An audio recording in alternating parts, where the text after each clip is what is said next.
Hi friends, welcome to my channel. இன்றைக்கி நம்ம என்ன பண்ண போகிறோம்னு பார்த்திங்கன்னா, நம்ம வீட்டிலேயே சோளோ சிப்ஸ் எப்படி பண்ணுறதுங்கிறத பார்க்க போகிறோம். இருக்கிறதுலே வேர்ல்டு ஸ்பைசி சிப்ஸ்ன்னு பார்த்திங்கன்னா அது சோளோ சிப்ஸ் தான். அதையே நம்ம வீட்டில் எப்படி பண்ணுறதுங்கிறத பார்க்க போகிறோம். இதை நம்ம வத்தப்பொடி போட்டு பண்ணால் அந்தளவுக்கு காரம் இருக்காது. இதுக்காகவே பார்த்திங்கன்னா ஒரு ஸ்பெஷல் மிளகாய் இருக்குது. அதை தான் நம்ம பறித்து அதில் இந்த சோளோ சிப்ஸை பண்ண போகிறோம்.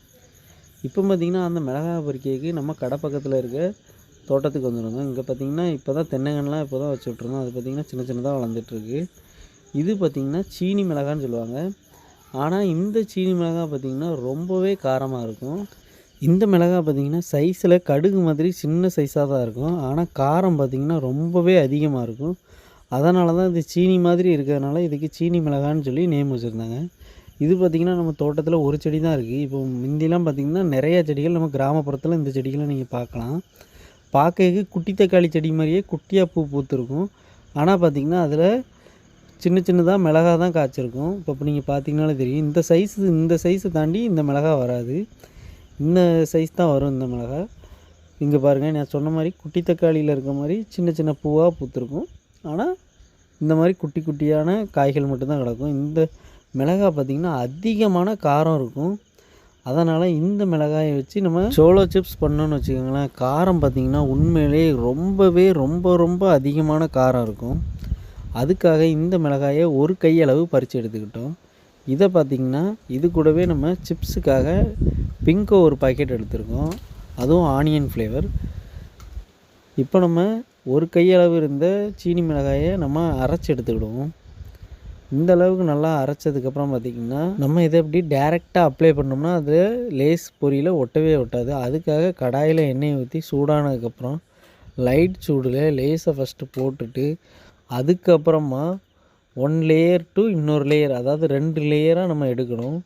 இப்போ பார்த்திங்கன்னா ஃபஸ்ட்டு லேயர் நான் உங்களுக்கு சொல்கிறேன் பாருங்கள்.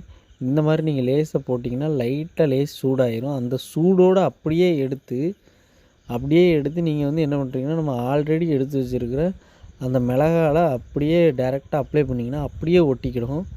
அது எந்த ஒரு பக்கமே போகாது. இந்தளவுக்கு நல்லா மிக்ஸ் பண்ணிடுங்க. இப்போது நல்லா மிக்ஸ் பண்ணிங்கன்னா அதே மொறுமொறுப்போடையும் இருக்கும். முக்கியமாக இல்லை நீங்கள் ஃபஸ்ட்டே இதில் முக்குனிங்கன்னா அந்த ஈரப்பதத்தில் கொவுந்துரும், மறுபடியும் அந்த மொறுமொறுப்பும் கிடைக்காது. அதுக்காக இந்தளவுக்கு நல்லா முக்கி எடுத்ததுக்கப்புறமா இதை இன்னொரு வாட்டி பொரிச்சிட்டு அதை இன்னொரு லேயர் 2 லேயராக நீங்கள் எடுத்திங்கன்னா கரெக்டாக இருக்கும். இப்போ பார்த்திங்கன்னா நல்லா ஒட்டிடுச்சு. இப்போ எண்ணெயில் போட்டோன்னு வச்சுக்கோங்களேன், எண்ணெயை விட்டு பிரிஞ்சே வராது. இப்போ பாருங்கள், இப்போ எண்ணெயில் இந்த மாதிரி நீங்கள் போட்டிங்கன்னு வைங்களேன், எண்ணெயை விட்டு பிரிஞ்சே வராது. எண்ணெயில் பொரியும், ஆனால் சிப்ஸை விட்டு ஒட்டிடும் நல்லா. இந்தளவுக்கு நல்லா பொரிஞ்சதுமே இதை எடுத்துருங்க. இப்போ இதில் நம்ம கூடுதலாக காரம் சேர்க்குறதுக்கு சில்லி பவுட்ரு கூட ஆட் பண்ணியிருக்கலாம். ஆனால் அப்படி சில்லி பவுட்ரு ஆட் பண்ணிங்கன்னா காரம் சேர்க்க பதிலாக அந்த எண்ணெயில் பொரியும் போது அது மிக்ஸ் ஆகி எண்ணெய் கூடாலே போயிடும், நம்மளுக்கு காரம் கிடைக்காது. இது பார்த்திங்கன்னா பர்ஃபெக்டாக ஒட்டி சூப்பராக ரெடி ஆகிட்டு இப்போ பார்த்திங்கனாலே தெரியும் எந்த அளவுக்கு வந்திருக்குன்ட்டு. இது காரம் பார்த்திங்கன்னா வேறு லெவல் அல்டிமேட்டாக இருக்கும். இந்த மாதிரி இந்தியன் சோளோ சிப்ஸ் யாராலையுமே ரெடி பண்ண முடியாது. ஏன்னா இது சீனி மிளகாய் இருந்தால் மட்டும்தான் அந்த அல்டிமேட் காரமே நம்மளுக்கு கிடைக்கும். இதை வச்சு கூட நீங்கள் சேலஞ்ச் பண்ணலாம் உங்கள் ஃப்ரெண்ட்ஸு கூடலாம். அதனால் இதை நீங்கள் ட்ரை பண்ணி சேலஞ்ச் பண்ணி பாருங்கள் ஃப்ரெண்ட்ஸ். இந்த சோளோ சிப்ஸை வச்சு சேலஞ்ச் பண்ணணுன்னா நீங்கள் வீடியோ கீழே கமெண்ட் பண்ணுங்கள். கண்டிப்பாக நாங்களுமே இந்த சோளோ சிப்ஸை சாப்பிட்டு சேலஞ்ச் பண்ணுவோம். ஓகே ஃப்ரெண்ட்ஸ், இந்த வீடியோ பிடிச்சிருந்தா நம்ம சேனலை நீங்கள் சப்ஸ்கிரைப் பண்ணுங்கள். Bye friends.